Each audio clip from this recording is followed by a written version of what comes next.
Oi, gente! Nós vamos iniciar nossa segunda aula de nanobiotecnologia. Hoje falando sobre os sistemas supramoleculares. Então, os sistemas supramoleculares, o que seria isso? Eles se referem a uma montagem de subunidades moleculares organizadas por interações intermoleculares, iônicas ou covalentes. Então, eu tenho várias subunidades de moléculas, que se organizam através de um sistema de montagem por interações moleculares entre essas moléculas, ou iônicas, ou mesmo ligações covalentes. Essas interações são ligações de hidrogênio, pontes de hidrogênio. Pode ser também uma coordenação metálica, uma ligação covalente, interações hidrofóbicas entre as moléculas, forças de Van der Waals e interações iônicas. Todas elas são muito importantes para que aconteça a formação dos sistemas supramoleculares. E esses sistemas, eles são interessantes, Tem sido de muito interesse dentro da pesquisa na nanobiotecnologia, porque eles vão ser utilizados em vários tipos de pesquisas, com relação ao reconhecimento celular, a catálise. Sistemas biomiméticos também são formados a partir desses sistemas supramoleculares, carreamento de substâncias a partir deles também, tanto substâncias tanto substâncias hidrofílicas como substâncias hidrofóbicas, entre outros. Dentro da classificação dos sistemas supramoleculares, nós vamos classificá-los em dois grupos, tá? Os primeiros são os compostos macrociclos e o segundo, os sistemas de autoagregação de moléculas. O primeiro grupo dos compostos macrociclos, ou sistemas supramoleculares multiciclos, nós temos estruturas químicas em ciclo, tá? Essas são unidas por ligações covalentes. Nós temos aqui dois exemplos, que são os derivados de porfirinas e fitolocianinas. As porfirinas, elas são derivadas da agregação de glóbulos vermelhos. A sua síntese ela é bastante interessante devido à sua grande eficiência catalítica e dos seus derivados metabólitos também, que são interessantes tanto para reações de oxidação de hidrocarbonetos, como também na detecção de oxigênio. Já as fitalocianinas são compostos também macrocíclicos, aromáticos. Nesse caso, elas são fotossensíveis e é utilizada na fabricação de discos graváveis, como CDs, DVDs, além também de tintas de pinturas artísticas e também dentro da indústria têxtil, como corantes, além de catalisadores em reações redox. Além disso, os compostos macrociclos, como porfirinas e fetalocianinas, possuem muitas de suas propriedades associadas à capacidade de conhecer também, de reconhecer moléculas em suas cavidades internas, a partir dessas ligações aqui com o nitrogênio interno. Então, os metais de transição, eles podem se ligar covalentemente aos elétrons livres que existem no interior dessas moléculas. Um exemplo mais clássico com relação à porfirina é aquela encontrada dentro do sítio prostético da proteína hemoglobina, presente no sangue. Então, ela tem a capacidade de se ligar a íons de ferro presentes na corrente sanguínea e participar do processo de transporte de oxigênio, dentro dos tecidos.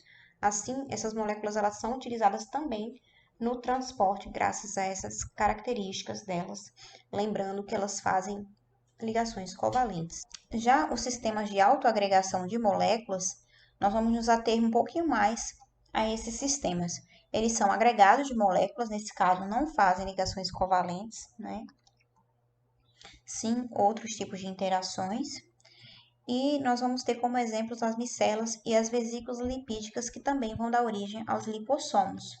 Então, nós vamos nos aprofundar um pouquinho melhor nesse segundo sistema de autoagregação de moléculas, que são os sistemas micelares e de vesículas lipídicas, também conhecido como sistemas de autoagregação de moléculas. Dentro dele, nós vamos ter os tensoativos e detergentes, as micelas, as bicamadas lipídicas e os sistemas vesiculares, né, incluindo nesses sistemas os lipossomos. Então, tensoativos e detergentes, eles são surfactantes, né, que são substâncias anfifílicas, né, substâncias que possuem uma extremidade hidrofóbica e a outra extremidade hidrofílica, né? Então, elas são capazes de mudar a tensão superficial e interfacial de um líquido. E elas podem também apresentar diferentes propriedades, dependendo da composição de suas porções hidrofílicas. Essas porções elas podem conter cadeias tanto saturadas como insaturadas ou mesmo ramificadas. Então, esses tensoativos e detergentes, eles possuem diferentes propriedades e eles são classificados de acordo com a sua porção hidrofílica, né? Aquela que tem afinidade pela água, por moléculas polares. E elas são classificadas assim como catiônicas, aniônicas, anfóteros ou zwitteriônicas. Aqui nós temos alguns exemplos de surfactantes, como, por exemplo, o aniônico conhecido, que é o dodecil sulfato de sódio, o STS, que possui sua aplicação na solubilização de proteínas, né, eletroforese de proteínas nos cosméticos e também produtos de limpeza. Um catiônico, também conhecido, brometo de cetiltrimetilamônio, que também é utilizado na eletroforese de proteínas, síntese de nanopartículas e também na extração de DNA, conhecido como CTAB. Um outro que é não aniônico é o polietileno glicol, também conhecido como PEG, né? Dentro da indústria farmacêutica é bastante utilizado, também na liberação controlada de fármacos e como lubrificante de óleos. E o zwitteriônico, o exemplo de zwitteriônico que nós temos aqui é o dipamiltoil fosfatidilcolina, a DPPC, que está relacionado à liberação controlada de fármacos também e também na mimetização de membranas celulares, bastante utilizado dentro desses sistemas. Quanto às micelas, né, as micelas elas são agregados de moléculas anfipáticas e elas possuem a sua formação em função tanto da forma e tamanho do surfactante que vai estar ali naquela solução e, além disso, também da concentração do surfactante que está ali. Então, eu preciso ter um conjunto de surfactante ou um surfactante em uma concentração específica para que seja desenvolvida e gerada, né, formada as micelas que eu quero dentro daquela solução. No caso da bicamada lipídica, nós vamos ter um tipo de bicamada lipídica no qual as duas monocamadas que são formadas formam uma folha bidimensional, assim como a gente vê nas membranas plasmáticas das células. Então, nós temos aí ainda a possibilidade de formação de vesículas a partir dessa folha bidimensional, né? Essa formação de vesículas, elas podem ser multilamelar ou unilamelar. No caso de multilamelar, nós vamos também ser conhecidas como MLV, do inglês. E essas folhas multilamelar, elas podem dar origem aí às vesículas que nós conhecemos como os lipossomos, muito utilizados no carregamento de fármacos e outras funcionalidades que nós vamos ver. Nessa imagem, nós temos aqui a micela, né, o agregado de surfactantes. Nós vamos ter aí monocamadas, que também podem ser formadas, esse tipo aqui, na interface água-ar. Nós temos aqui as bicamadas lipídicas. Nós também podemos ter como agregados lipídicos a formação de micelas reversas, que podem ocorrer em solventes apolares, nesse caso, né? Nesse caso, o que é que a gente vai ter aqui? A formação de micelas invertidas, né? Onde o conteúdo polar, né? Onde aquela região hidrofílica do surfactante vai estar no interior do agregado e a região hidrofóbica ela vai estar voltada para o meio apolar, nesse caso aqui, né? O meio que está em volta dessa micela. No estudo dos agregados lipídicos, né, sejam a bicamada, micela, vesículas e lipossomos, a estrutura desse agregado lipídico ela pode ser estimada através de um parâmetro, o parâmetro de empacotamento crítico, também conhecido como PP. Então, nós conseguimos identificar quais são os agregados lipídicos que estão presentes na amostra se nós fizermos a avaliação desse parâmetro. Esse parâmetro ele vai considerar o volume, certo, do lipídio, o comprimento da cauda de hidrocarbonetos que estão presentes na região hidrofóbica daquele lipídio e a área da cabeça polar, que é a região hidrofílica. E aí, nós vamos ter esse valor de parâmetro e nós vamos conseguir identificar essa estrutura do agregado lipídico que nós estamos trabalhando. Outra coisa também que nós precisamos medir é a concentração micelar crítica. O que seria essa concentração micelar crítica, o CMC? Ela é a menor concentração onde ocorre a formação de um surfactante em micelas. Então, eu preciso medir a concentração micelar crítica para poder saber se a minha micela realmente foi formada naquela solução. Então, depois desse ponto, né, da concentração micelar crítica, que é calculado, o aumento da concentração do surfactante não vai interferir mais na tensão superficial daquela solução e, consequentemente, também não vai interferir na formação das micelas. Então, é importante que a gente faça o cálculo para poder colocar uma quantidade suficiente, tá, em termos de concentração do nosso surfactante, né, ou do nosso monômero que a gente está utilizando para poder formar uma determinada micela que nós temos interesse.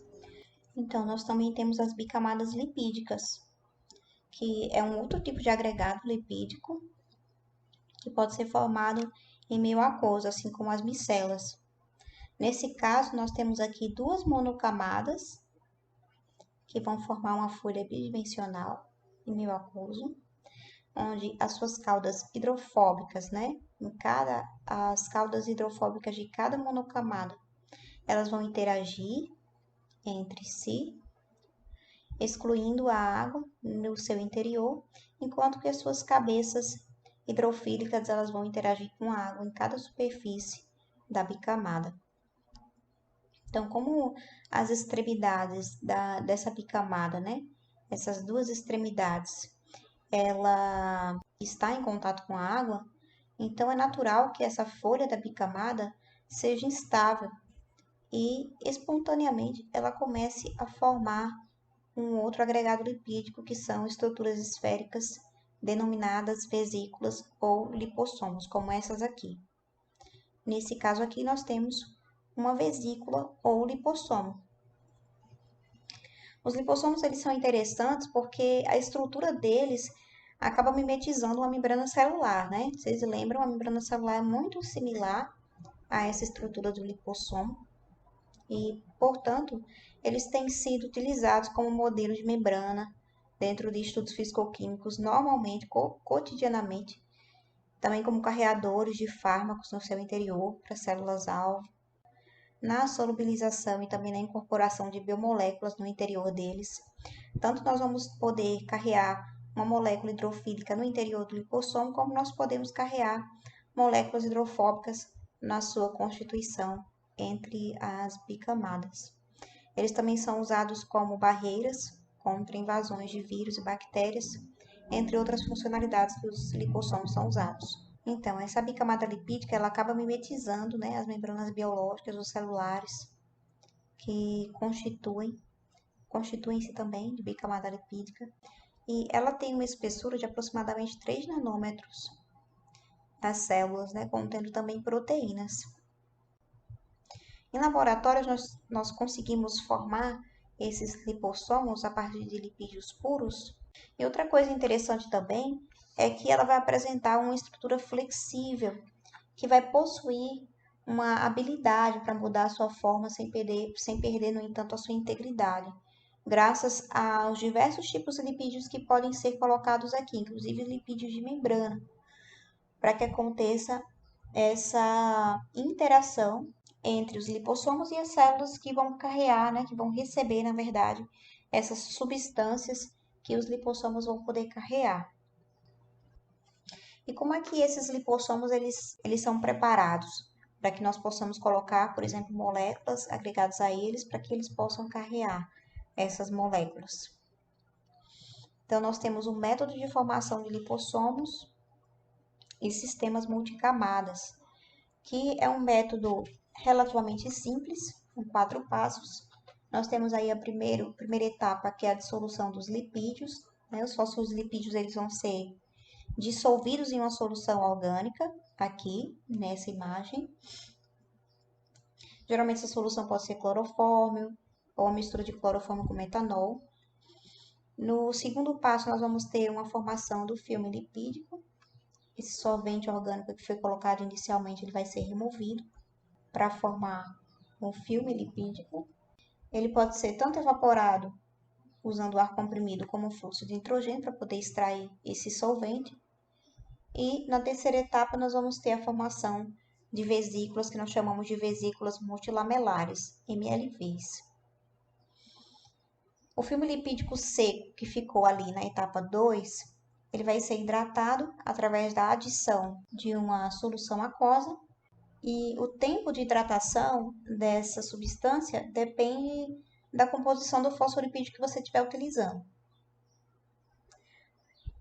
Esse produto de hidratação que nós vamos ter no final vão ser as vesículas multilamelares, que vão ser formadas aqui, nessa etapa, certo? Nós temos vesículas multilamelares e na etapa 4 o nosso objetivo vai ser formar vesículas unilamelares, né, que são os lipossomos propriamente ditos, a partir das vesículas multilamelares.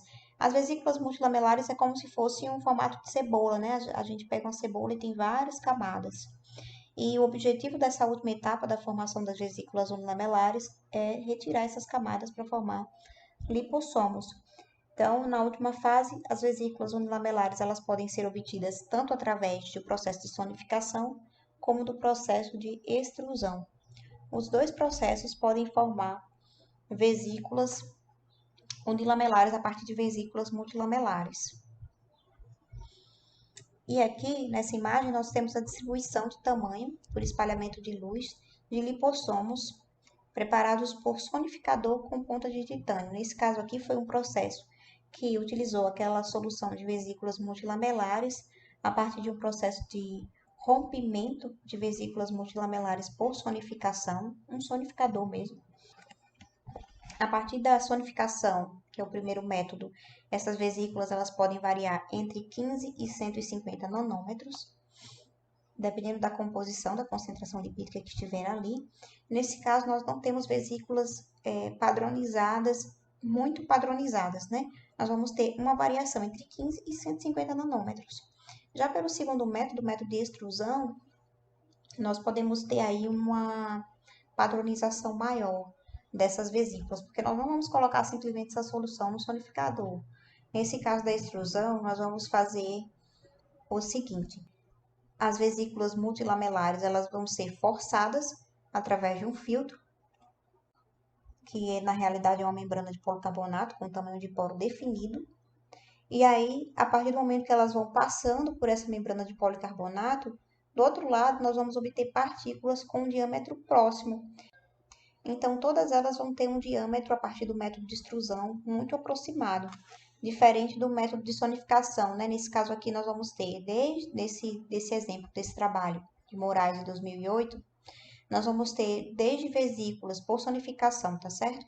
Nós vamos ter vesículas pequenininhas, de 20 nanômetros até 300 nanômetros. Já por extrusão, dependendo do tipo de membrana que você utilizar, você vai ter um tipo de lipossomo mais padronizado. E quanto às aplicações biomédicas dos lipossomos? Então, nós temos aplicações dos lipossomos de maneira ampla, né? É amplamente explorado na realidade esse tipo de sistema desde a década de 70. E nós vamos ter aí, entre elas, um sistema de modelo de membranas, né? Como nós vimos. Ele se parece muito com o sistema de modelo de membranas, então isso vai nos ajudar, por exemplo, a mimetizar o processo de adsorção e incorporação de biomoléculas dentro do sistema de membrana, nesse caso em laboratório, utilizando lipossomos. Nós podemos também fazer outro tipo de aplicação, que é utilizar os lipossomos como carreadores de fármacos para células-alvo, né? Tendo em vista que, se nós fizermos lipossomos com lipídios de membrana, naturalmente esse lipossomo né, com um fármaco, por exemplo, hidrofílico, mas também pode ser um fármaco hidrofóbico nessa outra região, ele vai se agregar à membrana celular, fazendo com que esse fármaco ele adentre via membrana plasmática.